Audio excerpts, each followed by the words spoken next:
अस्सलाम वालेकुम नाज़रीन, मैं हूं आपका मेज़बान आपकी खिदमत में हाज़िर फैज़ान सेठार। मैं इस वक्त मौजूद हूं सेंट्रल जेल कराची में। आज का प्रोग्राम स्पेशल प्रोग्राम कैदियों के साथ है। आज का ये प्रोग्राम क्या पता आपकी नसीहत बन जाए। आज हम मौजूदा कैदियों से हम बात करते हैं किस तरीके से उनका रमज़ान गुजर रहा है, अपने अपनों के बगैर किस तरीके की उनकी ज़िंदगी गुजर रही है। सो ये चलते हैं, मैं जाता हूँ अभी सेंट्रल जेल के अंदर और कैदियों से हम बात करते हैं। ये जी हम आ चुके हैं यहाँ पर, इनका एंट्री का सिलसिला है। अस्सलाम वालेकुम सर। सर हमारी एंट्री करेंगे आप? जी जी। मैं इस वक्त जेल के अहाते में आ चुका हूँ और मुझे रिसीव कर लिया है असिस्टेंट जेल सुप्रीडेंट बासित साहब ने। अस्सलाम वालेकुम सर। वालेकुम सलाम। अल्हम्दुलिल्लाह ठीक ठाक। शुक्रिया, आपने मुझे टाइम दिया। सर सबसे पहले बताइएगा आपका रमज़ान कैसा गुजर रहा है माशाल्लाह बहुत अच्छा गुजर रहा है। और कैदियों के साथ कैसे जा रही है रौनकें और ये सब चीज़ें? अल्हम्दुलिल्लाह जो जिस आपको पता है कि बाहर जिस तरह से रौनकें होती हैं वही हमारी जेल में होती है। कैदी हर अपने नमाज तरावी वगैरह यहाँ पे जेल में बैठ के अपने घर की कफ़ालत कर रहा है। कफ़ालत से मुराद ये है कि कैदी अपनी बनाई हुई मसरूफियात बाहर बिक रही है, यहाँ जेल में भी अंदर बेच रहा है, उससे अपनी घर की किफ़ालत कर रहा है। तो सारी इसका क्रेडिट हमारे DIG साहब हैं, हसन सैतो साहब, उनको जाता है। चले फिर हम चलते हैं आगे, कोशिश करते हैं, टाइम बहुत कम है। अक्सर होता है कि कैदी यहाँ पे होता है, उनके वालिदैन वफ़ात कर जाते हैं, ये सारी चीज़ें होती हैं। कभी ऐसा सिनेरियो देखा कि कोई कैदी हो और यहाँ पे उनकी डेड बॉडी लेकर आए हों माँ बाप की, वालिदैन की, तो ऐसा कोई सिचुएशन कभी? जी जी बिल्कुल, उस हवाले से मैं आपको थोड़ा सा क्लैरिफाई कर दूं। देखें, हर इंसान के दिल में एक दिल है इंसान। हमारे पास जो भी कैदी के लवाहिकीन होते हैं, उसकी वालिद, उसका बहन, उसका भाई, उसका बाप, जो भी बाहर से एम्बुलेंस के ज़रिए बॉडी लेके आता है, हम कैदी को बुला के दिखाते हैं बाकायदा। उनके लवाहिकीन से भी मिलवाते हैं। वहाँ वो 15 मिनट हो 20 मिनट हो, हम लाजमी किसी की बॉडी हम वापस नहीं करते बगैर दिखाए। हम उनको दिखाते हैं बाकायदा, लवाहिकीन कैदी को भी दिखाते हैं, उनको मिलवाते हैं। ये तो बड़ी दुख भरी दास्तान है ये। अच्छा, ये यहाँ पे स्कूल ऑफ आर्ट एंड देखें, अब मैं जिस जगह खड़ा हूँ तो वो school of art and music class होती है यहाँ पे। चलते हैं अंदर, देखते हैं कि अंदर क्या सिस्टम है। अस्सलाम वालेकुम, कैसे हैं आप सब लोग? खैरियत से हैं? सर ये बताइएगा कि ये सारे कैदी हैं? या ये जितने भी बैठे हुए हैं सब प्रिजनर्स हैं, ठीक है। सबको फ़न से बहुत दिलचस्पी है। अस्सलाम वालेकुम। वालेकुम सलाम। ठीक ठाक। जी मेरा अदनान कुरैशी।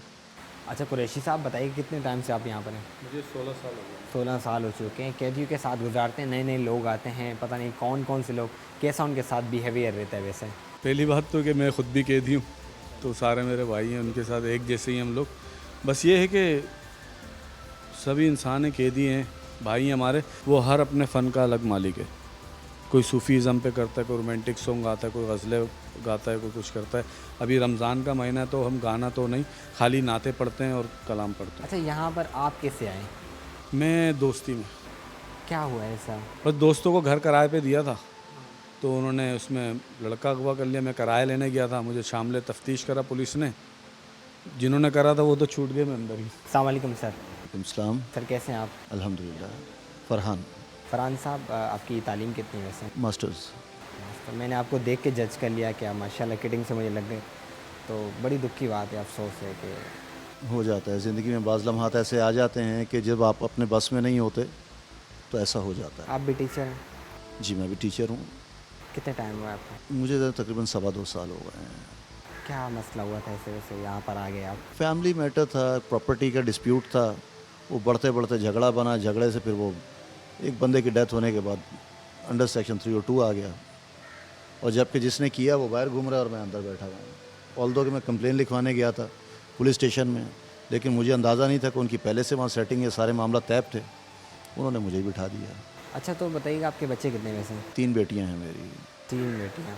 क्या पता वो भी आपको देख रही हों, क्या उनको याद करते होंगे लास्ट में? डेफिनेटली, मतलब एक अंडरस्टूड सी बात है। क्या क्या बोलना चाहेंगे वैसे? मैं समझ सकता हूँ आपकी दास्तान।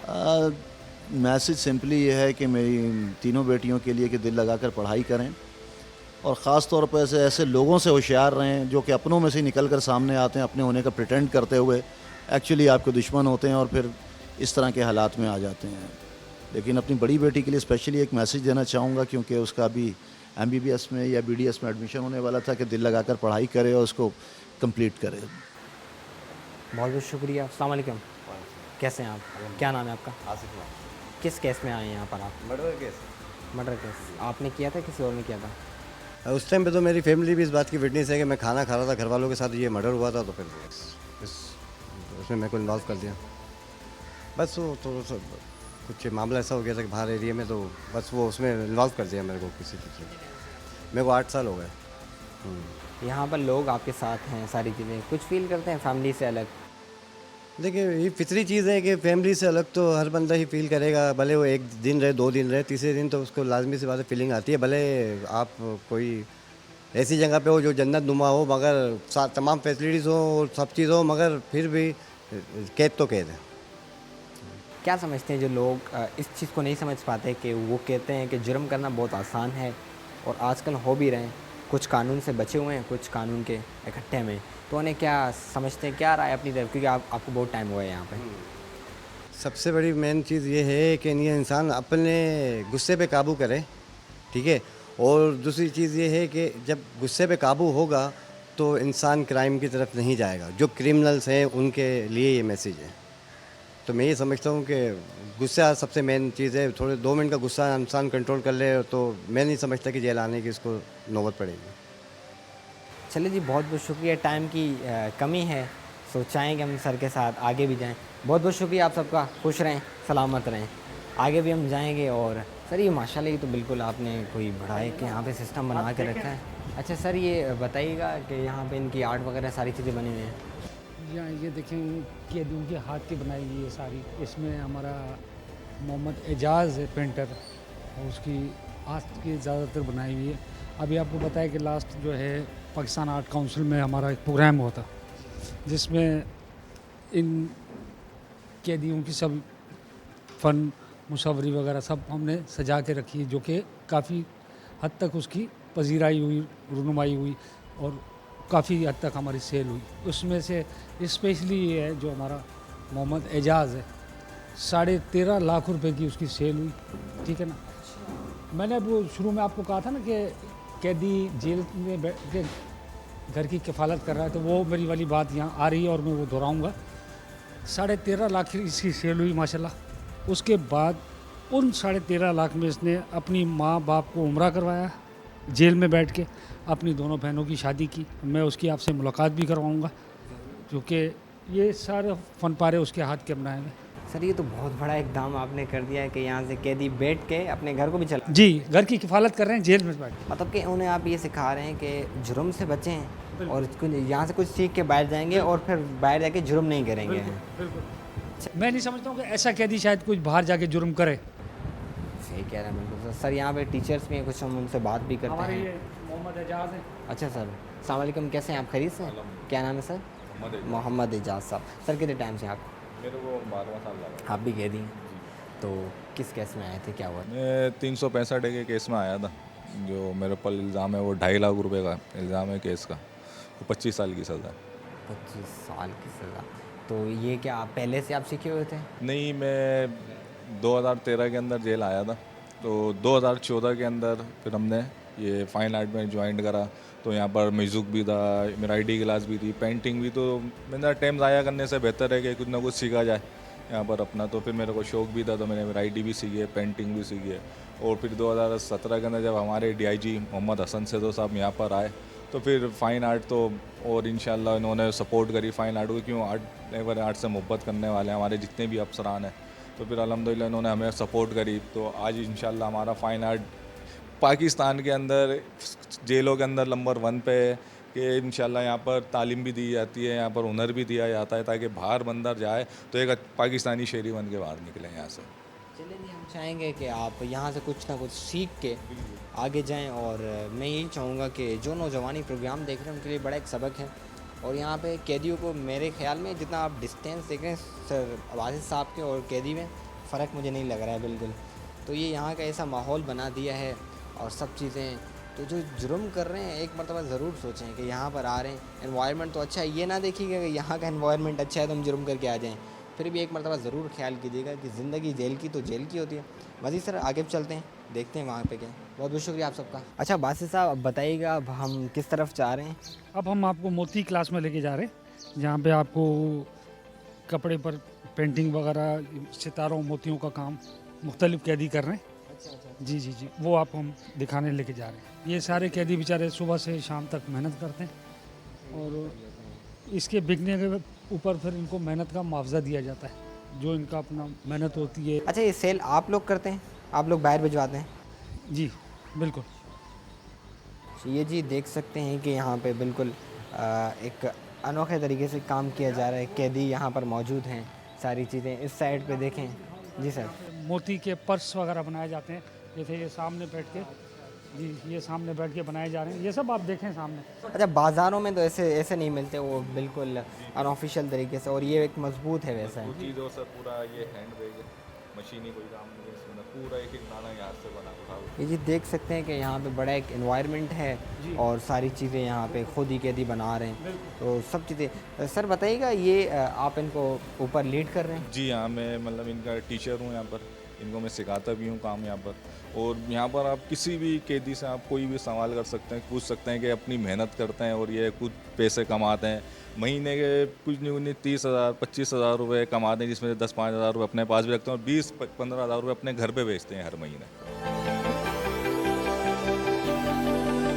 अच्छा बासित साहब, वहाँ पर तो आपने हमें दिखा दिया कि आर्ट भी बना रहे हैं कैदी और बहुत सारी चीज़ें यहाँ पर चल रही हैं। अब हमें कहाँ लेकर जा रहे हैं आप? अब मैं आपको किचन में लेके चल रहा हूँ, जहाँ पर कैदियों का खाना, उनकी अफ्तारी तैयार होने के बाद उनको तकसीम होगी। चले जी हम आगे भी चलते हैं किचन में। ये जी देख सकते हैं कि बड़ा एक ड्रम है जो कि रूह अफ़ज़ा का बिल्कुल कैदियों के लिए अफ्तार के लिए तैयार। तैयारी के मराइल से गुजर रहा है। इसमें दूध डालेंगे, इसमें दूध डलेगा, उसके बाद बर्फ़ डलेगी। अच्छा दूध कौन सा, वो गाय वाला यूज़ करते हैं या फिर डब्बा वगैरह? Milk pack. अच्छा मिल्क पैक यूज़ करते हैं। मिल्क पैक वो इस्तेमाल होता है। वो अभी ये तैयार नहीं हुआ है, अभी तैयार होगा। अब इसमें देखें आप क्या क्या चीज़ें डलती हैं। अच्छा सर, जो यहाँ पे रोटी बनाने वाले, सालन बनाने वाले सारे ये भी कैदी हैं? ये भी कैदी है और इनको बाकायदा तनख्वाह दी जाती है। जी तनख्वाह दी जाती है हर कैदी को। ये रोटी बनाई जा रही है, ये देखें, ये रोटी, ये देखें, ये आप देख सकते हैं सारी, ये आपके सामने निकल रही है। सर कैदियों को कितनी रोटी देते हैं वैसे आप? कैदियों को हम 2 रोटी देते हैं, सालन। अच्छा वैसे आज के दिन में क्या सालन है?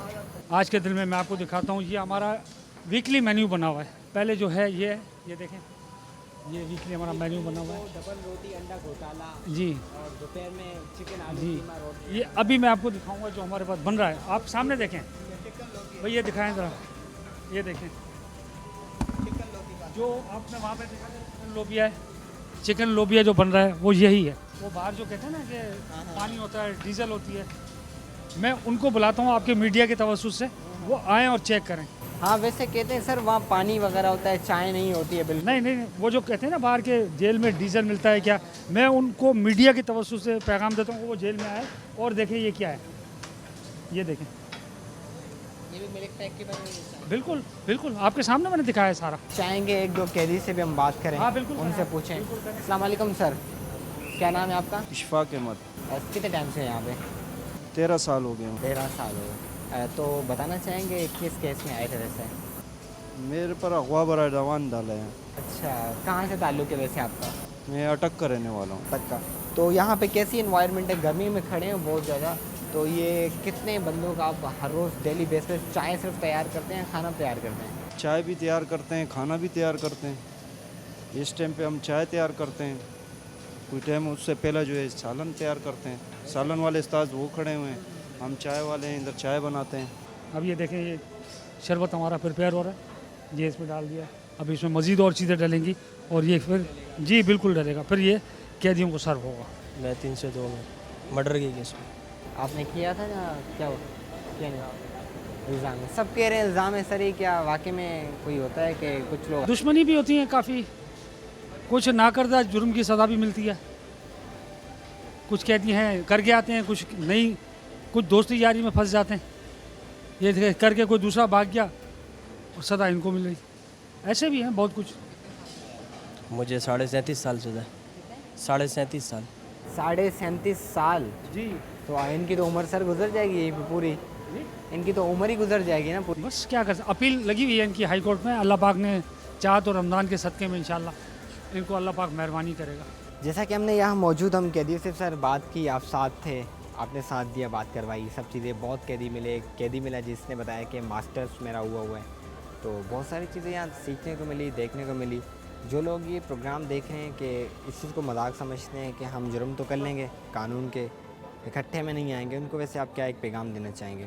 बस उनको मैं यही पैगाम देना चाहूँगा कि आजकल ये जो दोस्ती यारी की एक्टिविटीज़ है ये ना करें खुदारा, और अपने आप को देखें, अपने घर वालों को देखें और अपनी तालीम पे तवज्जो दें, ना कि आवारागर्दी मतलब बुरे लोगों में बैठना फिर उसका अंजाम देख लें आप, बुरा है बहुत।